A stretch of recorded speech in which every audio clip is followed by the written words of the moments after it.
Hello students, how are you? I hope you all are fine and safe at your home. Student, today we will start chapter number 1 in history, the rise of nationalism in Europe. Europe में nationalism का किस तरीके से शुरुआत हुई, आज हम इस चैप्टर में पढ़ेंगे। बेटा नेशनलिज्म क्या होती है, सबसे पहले हम पढ़ेंगे नेशनलिज्म क्या होता है। The patriotic feeling toward our country, हमारे कंट्री के प्रति हमारी जो देश प्रेम की यानी प्रेम की जो भावना होती है वो हमारी नेशनलिज्म कहलाती है। ठीक है बेटा।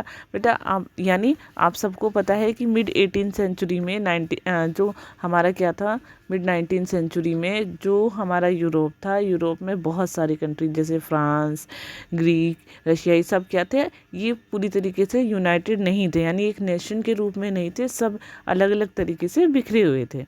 ठीक है। नेशन मतलब नेशन क्या होता है कि जब एक ही राष्ट्र, एक ही तरह के लोग एक राष्ट्र में रहते हैं, वो हमारा नेशन होता है।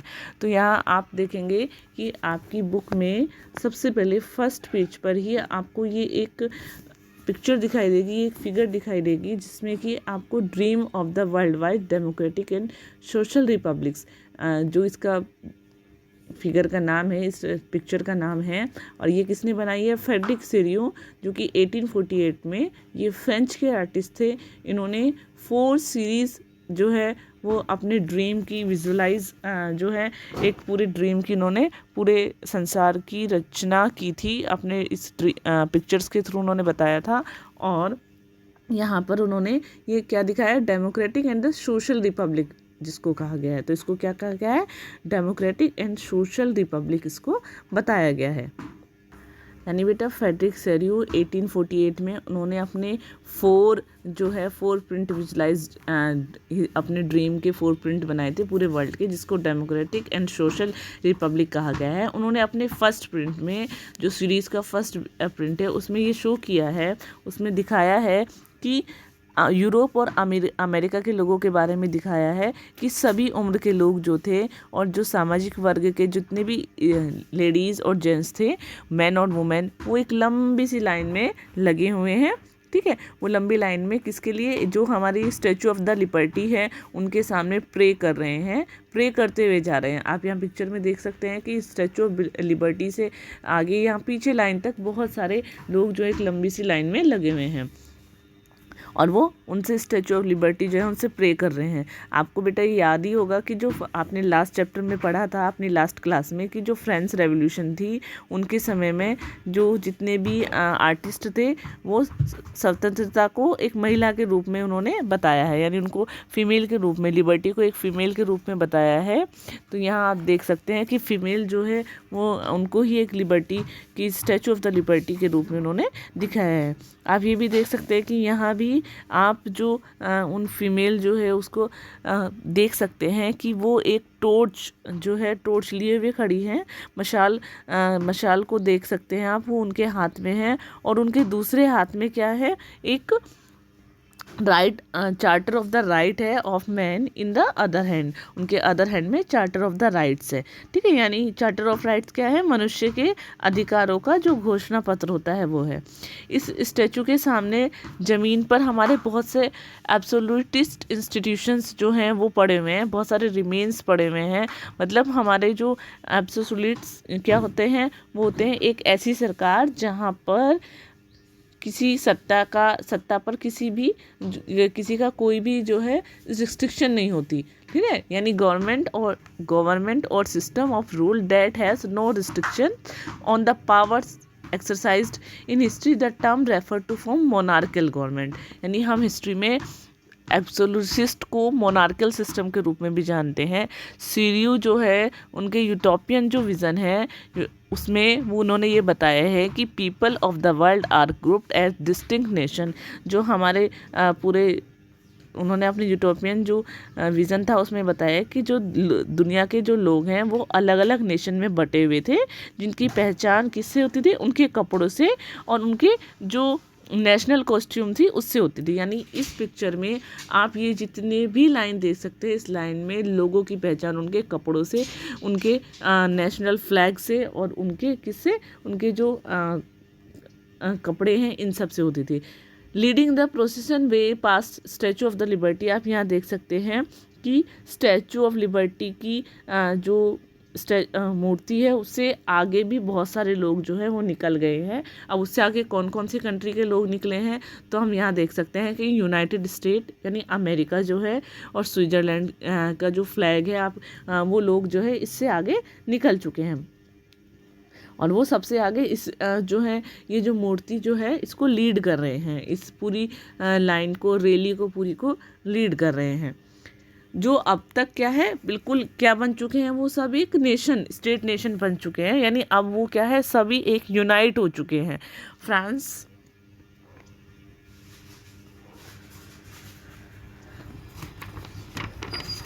Identifiable by the revolutionary tree colour, और फ्रांस जो है वो क्रांतिकारी तिरंगे से पहचाना जा सकता है। यानी फ्रांस को हम किससे देख सकते हैं, उनके पास एक रेवोल्यूशनरी जो तिरंगा है, it just reached the statue, और वो कहाँ पर है, बिल्कुल स्टैचू से जो है स्टैचू के अभी स्टैचू के पास पहुँचा है। उसके पीछे जर्मनी है, जर्मनी के पास कैसा फ्लैग है, black red and golden colour का जो फ्लैग है, गोल्ड कलर का फ्लैग है।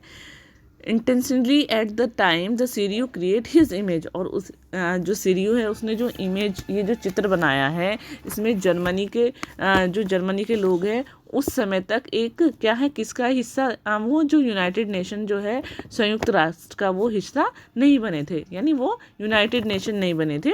The flag carries in an expression of the liberal hope of 1848 and unify the numerous German speaking principalities into nation state under democratic constitution.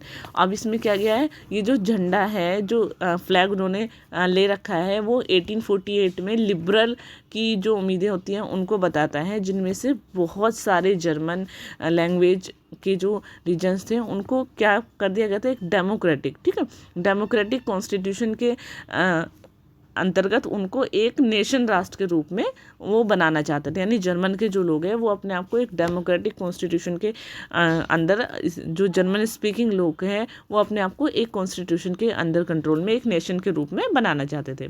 Following the German people are the people of Austria, the kingdom of the two Sicilies, Lombardy, Poland, England, Ireland, Hungary and Russia.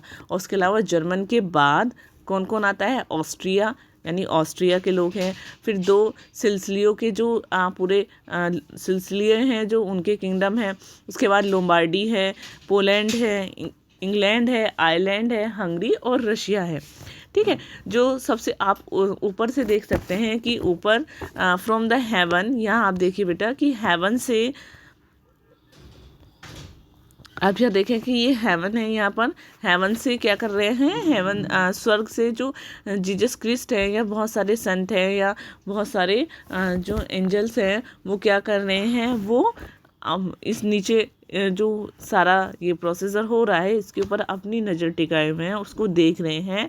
और चित्र में उन्होंने उनका जो प्रयोग है वो दुनिया के जितने भी नेशन है, जो भी राष्ट्र हैं, उनके बीच किसके रूप में बताया, उसको ब्रदरहुड के बारे में, ठीक है, वो किसका है, फर्टर्निटी, भाईचारे के बारे में वो उनको बताता है। यानी ये सारी चीज़ें हमें किसके बारे में बताती है, फर्टर्निटी, भाईचारे के बारे में बताती है। ये जो चैप्टर है, इस चैप्टर में बहुत सारी ऐसी काल्पनिक चीज़ें हैं, विजुलाइज्ड चीज़ें हैं जो सेरियो ने जो आपका फिगर 1 है उसमें की थी। 19 सेंचुरी में जो राष्ट्रवाद, जो नेशनलाइज्म एक ऐसी शक्ति के रूप में उभर कर आया था जिसने यूरोप की जितनी भी पॉलिटिकल या उसकी पॉलिटिकल एंड मेंटल वर्ल्ड जो था यूरोप का, उसकी मानसिक जगत में बहुत सारे चेंजेस लाए थे। यानी नेशनलिज्म की जब शुरुआत हुई तो यूरोप के पॉलिटिकल और मेंटल हर तरीके से मेंटल वर्ल्ड जो है वो चेंज हो चुका था। The end result of this change was emerging the nation state, और इसका जो लास्ट था, एंड कैसे हुआ, इन परिवर्तनों को लास्ट में यूरोप में बहुत सारे जो नेशंस थे, जो वंश थे, उन्होंने एक क्या किया था, नेशन स्टेट का उदय हो गया था। यानी बहुत सारे जो अलग अलग साम्राज्य थे, किंगडम्स जो थे, वो अब एक के नेशन के रूप में उभर कर सामने आ गए थे। The concept and practice of the modern state in which centralised power exercise sovereign control over a clearly definite territory. अब इसके बाद क्या हुआ था, ये जो बहुत ही लंबे समय से एक ऐसे मॉडर्न राज्य की पूरी एक्टिविटीज़ और पूरे विचार जो आइडियाज़ थे वो अब डेवलप हो रहे थे, जिससे हमें क्या पता चलता है, स्पष्ट रूप से हम देख सकते हैं कि एक सेंट्रल पावर जो है वो आ रही थी, एक सेंट्रल पावर का उदय हो रहा था। But nation state was one in which is majority of its citizen and not it's ruler. अब नेशन स्टेट क्या होता है, लेकिन नेशन स्टेट में न केवल उसके शासक बल्कि उसके जितने भी सिटीजन होते हैं उन सब की इकट्ठी एक पहचान, एक उनका भाव, ठीक है, उनकी जो डेवलप होते हैं सेंस ऑफ कॉमन आइडेंटिटी, उनकी कॉमन आइडेंटिटीज़ होती हैं और उनके शेयर हिस्ट्री और डिसेंट, उनकी हिस्ट्री जो होती है, उनका इतिहास, उनकी विरासत सभी सेम होती हैं, ठीक है। यानी हम ये कर सकते हैं कि जो नेशन स्टेट थी उसमें सिर्फ शासक के साथ साथ, यानी जो रूलर होता है, रूलर के साथ साथ सिटीजन्स की भी इक्वली पहचान होती है, उनका इक्वली हिस्ट्री, इक्वली उनकी सारी विरासत होती है। The commoners did not exist time immortal, it was forgot through struggle through the action of leader and common people. और ये जो उनकी आपस में हर एक चीज़ को शेयर करने की जो भावना थी, यहाँ इसकी शुरुआत से ही नहीं बल्कि ये बहुत सारे इसके लिए स्ट्रगल करने पड़े, बहुत सारे मोमेंट करने पड़े। इस चैप्टर में हम आगे उन्हीं मोमेंट्स के बारे में पढ़ेंगे कि 19वीं सेंचुरी में यूरोप में जो नेशन स्टेट थे या जो हमारा नेशनलिज्म था वो किस तरीके से उसकी शुरुआत की गई। The French revolution and the idea of nation, किस तरीके से फ्रेंच रेवोल्यूशन की शुरुआत हुई थी और कहाँ से फ्रेंच रेवोल्यूशन जो नेशन था, आइडिया ऑफ नेशनलिज्म वो आया था। बेटा आप लास्ट ईयर 9th क्लास में आप लोग पढ़ चुके हैं फ्रेंच रेवोल्यूशन के बारे में कि किस तरीके से फ्रेंच रेवोल्यूशन जो था वहाँ वो स्टार्ट हुई थी, कि वहाँ की जो सोसाइटी थी वो 3 पार्ट्स में डिवाइडेड थी। आप ये भी पढ़ चुके हैं कि वहाँ पर फ्रांस के ऊपर जो अमेरिकन कॉलोनीज़ को उसको फ्रीडम दिलाने में पहले से बहुत सारा खर्चा हो चुका था, उनका खजाना खाली हो चुका था। इसकी वजह से पॉपुलेशन बहुत बढ़ी, तो वहाँ पर क्या हुआ, लोगों के ऊपर टैक्सेस बढ़ा दिए गए। तो लोगों ने जब ब्रेड की कीमतों में बहुत ज़्यादा वृद्धि हो गई तो वहाँ पर उन्होंने उसके खिलाफ क्या कर दिया, रिवोल्ट कर दिया, ठीक है। तो अब हम यही पढ़ेंगे आगे कि किस तरीके से यहाँ पर उसके बाद नेशनलिज्म आया। First clear expression of nationalism come with the French revolution in 1789। French revolution जो है राष्ट्रवाद, जो हमारा नेशनलिज्म है, नेशनलिज्म की सबसे पहला जो एक्सप्रेशन था वो कब शुरू हुआ था, सबसे पहले कब शुरुआत हुई थी, 1789 में, जब फ्रेंच रेवोल्यूशन की शुरुआत हुई थी, ठीक है। France as you would remember was the fledged territorial state in 1789। 1789 तक फ्रांस जो था एक ऐसा स्टेट था जिसके ऊपर एक राजा का अधिकार होता था, ठीक है।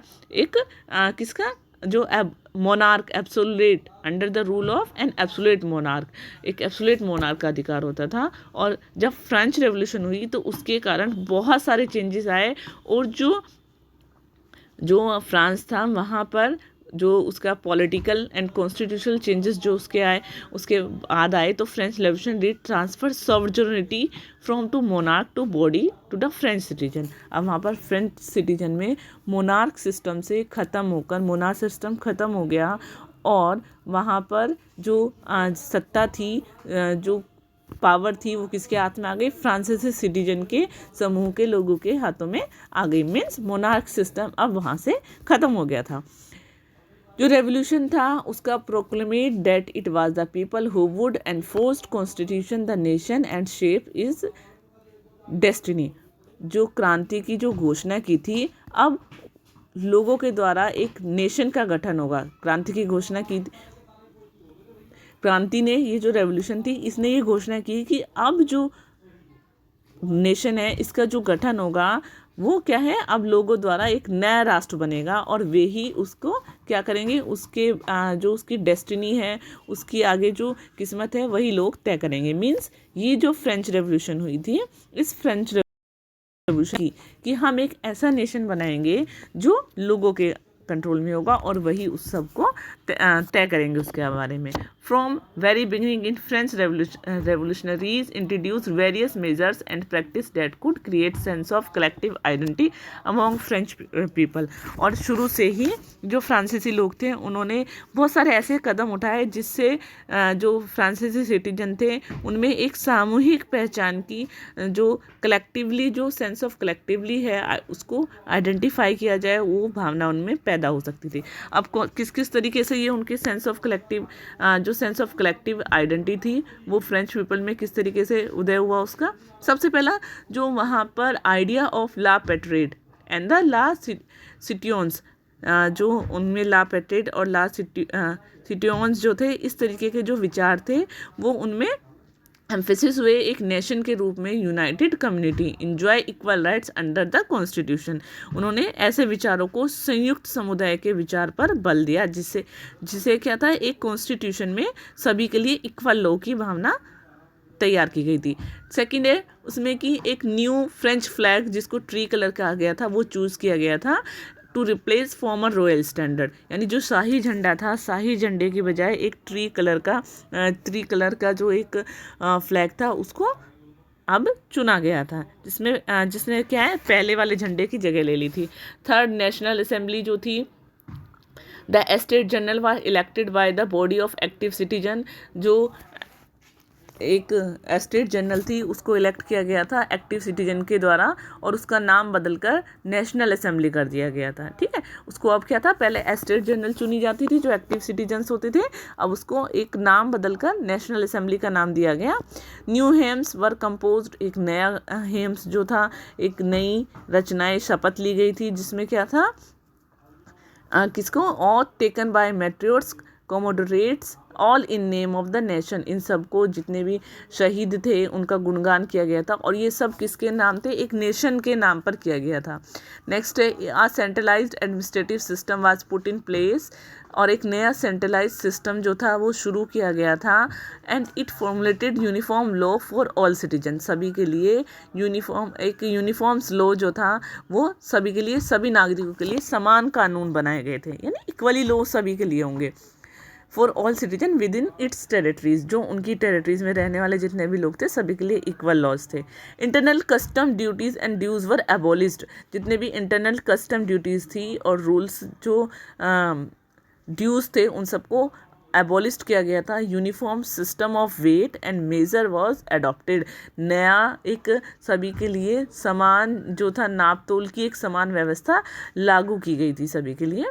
And the region dialects were discouraged and French was spoken written in Paris become common language of the nation. और जो हमारी क्षेत्रीय भाषाएं थी उन सबको जो उनको डिस्करेज किया गया और पेरिस में, फ्रांस में एक यूज़ होने वाली जो पेरिस थी, पेरिस में यूज़ होने वाली जो भाषा थी फ्रेंच को ही एक पूरे नेशन की जो है लैंग्वेज बना दिया गया. यानी हम ये कह सकते हैं कि जो रीजनल लैंग्वेज थी उनको जो रीजनल डिलेट्स थी उनकी भाषाएं थी उनको डिस्करेज करके जो जो फ्रेंच थी उसको एक कॉमन लैंग्वेज बना दिया गया था पूरी नेशन का.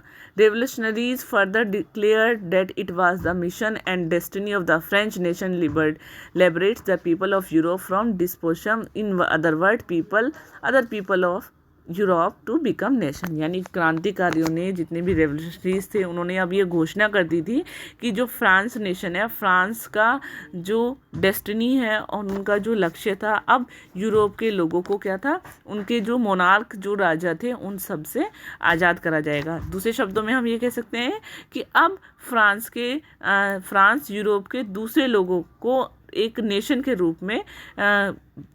रूप में बनने में हेल्प करेगा. यानी जहाँ जहाँ पर भी मोनार्क सिस्टम है वहाँ ख़त्म करके एक नेशन के रूप में बनाएगा. अब जब फ्रांस की जितनी भी घटनाएं थी, when the news of the event France reach different cities of the Europe, student other member of educated middle classes began started up Jacobin club. अब ये जो पूरी न्यूज़ थी जब ये फ्रांस के अलग अलग नेशन तक पहुंचने लगी, अलग अलग राष्ट्र तक, उनके फ्रांस के अलग अलग जगह तक पहुंचने लगी, तो वहाँ पर क्या होने लगा कि वहाँ पर जितने भी पढ़े लिखे लोग थे, ठीक है, अलग अलग शहरों में पहुँची तो जितने भी स्टूडेंट थे या जितने भी पढ़े हुए लोग थे, उन लोगों ने सबने मिलकर जैकोबियन क्लब जो है उसको बनाना शुरू कर दिया। बेटा ये बहुत इंपॉर्टेंट है, जैकोबियन क्लब क्या होता था। ये क्वेश्चंस भी कई बार आ जाते हैं कि जैकोबियन क्लब क्या है। ये क्या है, जो जितने भी एजुकेटेड लोग थे, स्टूडेंट्स थे या अदर एजुकेटेड मिडिल क्लास के जो लोग थे, एजुकेटेड लोग थे, उन्होंने ये जैकोबियन क्लब बनाया था, ठीक है। और उनकी जितनी भी एक्टिविटीज़ थी, इनकी कैंपेनिंग जो थी, एक्टिविटीज़ या कैंपेनिंग क्या थी, उन्होंने फ्रेंच सेनाओं के लिए एक रास्ता तैयार कर दिया गया था, यानी आर्मीज़ के लिए वो एक रास्ता तैयार कर रहे थे।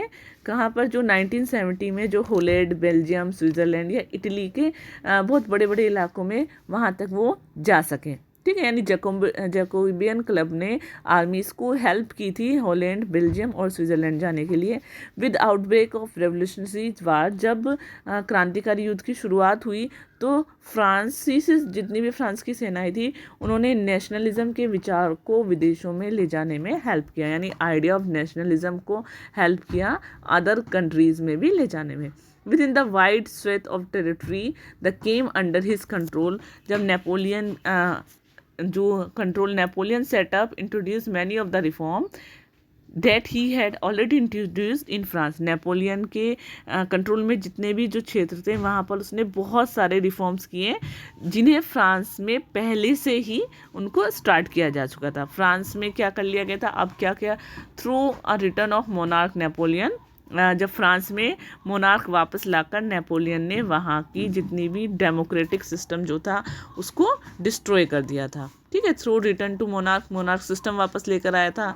Napoleon had no doubt destroy democracy in France में डेमोक्रेसी को डिस्ट्रॉय कर दिया था, बट एडमिनिस्ट्रेटिव फील्ड में ही had incorporate revolutionary principle. Administrative system में उसने बहुत सारे जो क्रांतिकारी सिद्धांत जो थे, प्रिंसिपल्स जो थे, उनको लागू किया था, ताकि जितनी भी व्यवस्था है उसको बहुत अच्छे से उसको in order to make world system more rational and efficient, बहुत अच्छे तरीके से जो हमारा एडमिनिस्ट्रेटिव सिस्टम है, फील्ड है, उसको अच्छे तरीके से चलाया जा सके।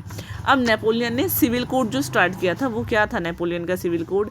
देखिए ये Napoleon civil code is most important, usually known as the Napoleon code. इसको नेपोलियन कोड के नाम से जाना जाता है। इसमें क्या किया था उसने, did away with privileges based on the birth के बेस पर जितने भी प्रिविलेजेस थे उनको ख़त्म कर दिया गया था। उसने लॉ के सामने सभी को इक्वल जो इस्टेब्लिश किया था, equality before law, secured the right of property rights को सिक्योर कर दिया था। इसके अलावा this code was exported region under French control, और ये जो कोड था इसने फ्रेंच के कंट्रोल में के जितने भी एरिया थे जहाँ पर फ्रांस के कंट्रोल में आते थे वहाँ पर इसको लागू कर दिया गया। इसके अलावा डच रिपब्लिक जो था स्विट्ज़रलैंड में, in Italy, Germany, Napoleon simplified administrative division, Napoleon ने वहाँ पर जो एडमिनिस्ट्रेटिव डिवीज़न जो था उसको बहुत ज़्यादा आसान बनाया, और वहाँ पर फ्यूडल जो सिस्टम था, है ना, उसको भी एबोलिस्ट कर दिया, फ्यूडल सिस्टम को समाप्त कर दिया। इसके अलावा and freed peasant from serfdom and monarchal dues, किसानों को जो था उसने भूदास जो प्रथा थी या जो उनके ड्यूज थे उससे उनको बिल्कुल मुक्त कर दिया था। ये सारे हमारे बेटे नेपोलियन कोड के अंतर्गत ही आते हैं, सभी चीज़ें नेपोलियन कोड के अंदर ही हैं। In the towns to guilds restriction were removed, और टाउन्स में जो गिल्ड रिस्ट्रिक्शंस थी उनको भी हटा दिया गया था, गिल्ड रिस्ट्रिक्शंस को हटा दिया गया था, और जितने भी हमारे ट्रांसपोर्ट और कम्युनिकेशन जो सिस्टम थे उनको इम्प्रूव किया गया था। Peasant, artisans, workers and new businessman enjoy new found freedom, और जितने भी पीजेंट थे, आर्टिशंस थे और नए जो बिजनेसमैन थे, वो उनको ये जो फ्रीडम मिली थी उसको वो बहुत ही अच्छे तरीके से इंजॉय कर रहे थे। जितने भी businessmen and small scale producer of goods in particular began release uniform laws, standardized weight and measure and common nation currency, who facilitated the remove exchange of goods and the capital for one reason to another, यानी जितने भी हमारे businessman थे और specially जो सामान बनाने वाले जो छोटे छोटे स्मॉल स्केल जो प्रोड्यूसर्स थे, वो ये समझने लगे थे कि जो एक समान जो हमारा यूनिफॉर्म लॉ है, स्टैंडर्डाइज वेट जो है या मेज़र जो है, ये हमारा क्या है, या फिर कॉमन नेशनल करेंसी है, वुड फैसिलिटेट द मूवमेंट। ये हमारे जो हमारा सामान है उसको मूवमेंट में एक जगह से दूसरी जगह ले जाने में, और हमारे एक्सचेंज ऑफ गुड्स को एक्सचेंज करने में, या हमारा कैपिटल जो है वो एक जगह से दूसरी जगह ले जाने में हेल्प करेंगे। हमारा यानी सामान एक जगह से दूसरी जगह ले जाना बहुत आसान हो जाएगा। However, in the area concurred the reaction of the local population to French rule were mixed. इसके अलावा लेकिन जो जीते हुए जो इलाके थे, जो लोग वहाँ पर जो लोकल लोग थे, उन लोगों की फ्रांसीसी शासन के जो प्रति उनकी जो रिएक्शन थे वो बहुत मिले जुले थे।